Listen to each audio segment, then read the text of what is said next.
sih. Keren. Waktu itu saat ibu-ibu menolong ke meja nomor 54 itu di sekitar meja Mirna. Karena kita kan kita cuma lihat fokus ke dia, jadi kita nggak tahu sekitarnya, cuma kita lihat tuh Hani tuh ada selalu di sampingnya. Jadi Hani yang kita lihat, kita cuma bisikin di telinganya bahwa pegang nama Tuhan Yesus, tolong panggil nama dia, punya kuasa. Saya cuma cerita ngomong kayak gitu, Ibu Bridget juga ngomong seperti itu. Jadi yang kita lihat cuma ada Hani yang di dekat kita.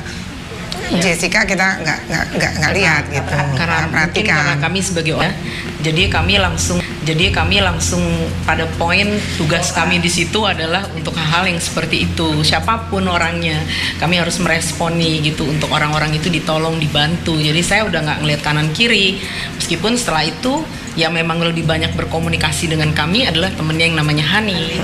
Hani yang seperti mungkin dia merasa wah ini ada ibu-ibu mungkin seperti ibunya atau gimana, jadi lebih berkomunikasi gitu dengan kami. Apa saja yang Hani bicarakan waktu itu? Saya cuma nanya, ini kenapa bisa terjadi seperti ini?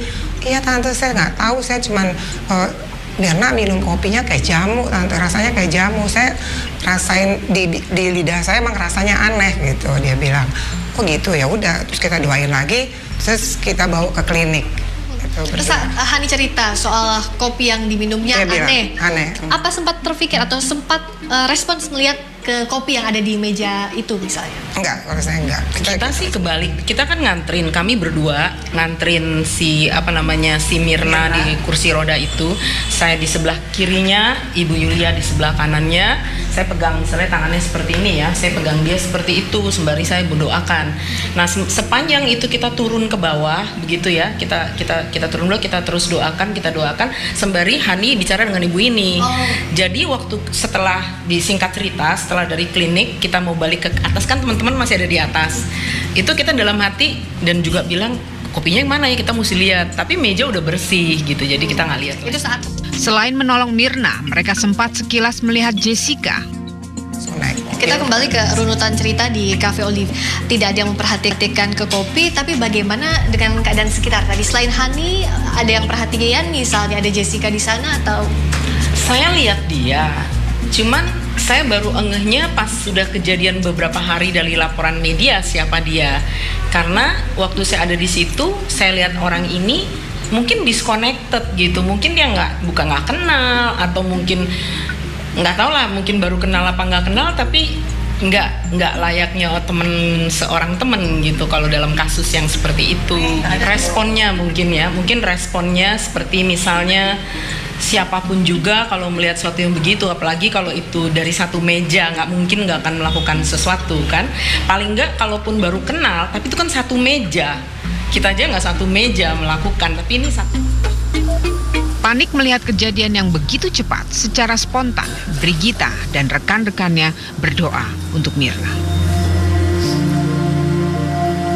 Apa yang membuat ibu tergerak untuk membantu doa, membimbing doa pada saat?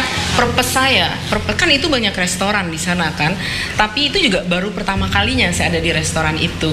Jadi saya merasa purpose kami ada di situ adalah paling enggak nih untuk nolongin yang satu orang ini gitu. Jadi kita merespon nih gitu. Tuhan udah taruh kita di situ untuk sesuatu gitu loh. Jadi mau nolongin dia gitu. Pas saya mendekat, saya pikir, ini anak saya juga mungkin seusia ini begitu kan. Jadi kita menolong dia. Tapi waktu udah di klinik bawah dengan waktu di Olivier, saya perasaannya agak berbeda.